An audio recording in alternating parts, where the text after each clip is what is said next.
সহজেই মলেন্ডা পুডি রান্না করব। মলেন্ডা পুডির মাথাগুলো ফালাইয়ে সুন্দর করে ধুয়ে কড়াইতে নিয়ে নিয়েছি। সাথে একটা আলু কুচি দিয়ে দিলাম। একটু মাইখে আমি এখানে অ্যাড করব লবণ,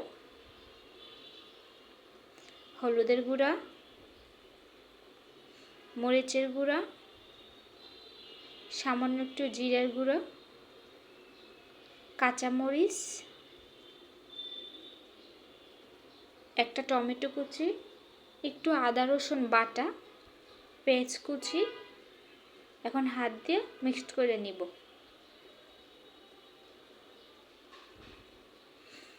আজকে গুঁড়া মাছটা হচ্ছে বাজার থেকেই আনছে, আমার কোনো ফ্রিজের না, একবারে তাজা তাজা রান্না করতেছি আলু দিয়া। এটা খাইতে যে এত বেশি মজা ছিল কি বলবো গাইস, খুবই ভালো লাগছিল। এরপর যে আমি একটু পরিমাণের তুলনায় বেশি সরিষার তেল দিয়ে নিব, দিয়াও আবারও হাত দিয়ে মাইখা নিব 2 মিনিটের জন্য। সরিষার তেল দিয়ে রান্না করলে আসলে জিনিসটা খাইতে অনেক বেশি মজার হয় আমার মনে হয়, কারণ আমরা সবসময় সরিষার তেল খাই, এখন আর সয়াবিন তেল অত একটা ভালো লাগে না। আমি কিন্তু আলতো হাতে মাছটা নাড়াচাড়া করতেছি, খুব বেশি তাড়াহুড়ো করা যাবে না।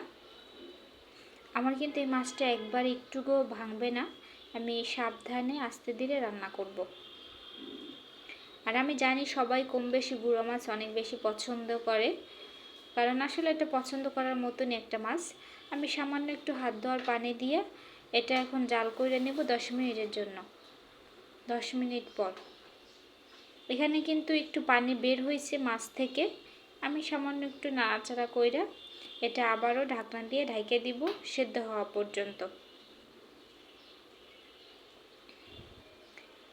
যাই হোক, সবার কি অবস্থা? ফেসবুক তো মনিটাইজেশন দিয়ে দিছে, কিন্তু ইনকাম নাই, টোটালি কোনো ইনকাম নাই, কোনো ভিউ নাই। তারপরও আশায় আছি একসময় হবে ইনশাল্লাহ, যেহেতু মনিটাইজেশনও পেয়ে গেছি, ভাইরাল হইতেও সময় লাগবে না। আমার পানিটা টাইনা গেছে, আমি এ পর্যায়ে একটু বেশি পরিমাণ ধনিয়া পাতা দিয়ে আবারও নাড়াচাড়া কইরা এটা আরও 5 মিনিটের জন্য ঢেকে দিব। এটা কিন্তু রান্না আমার একবারই কমপ্লিট, শুধু ধনিয়া পাতাটা দিয়ে ভালো একটা ঘ্রাণের জন্য।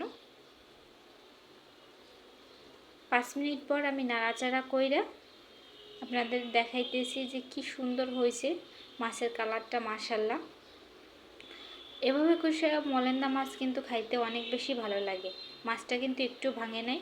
সবাই ভালো থাকবেন, আল্লাহ হাফেজ, দেখা হবে অন্য কোনো ভিডিওতে। কি সুন্দর কালার, তাই না? মাশাল্লাহ, আলহামদুলিল্লাহ।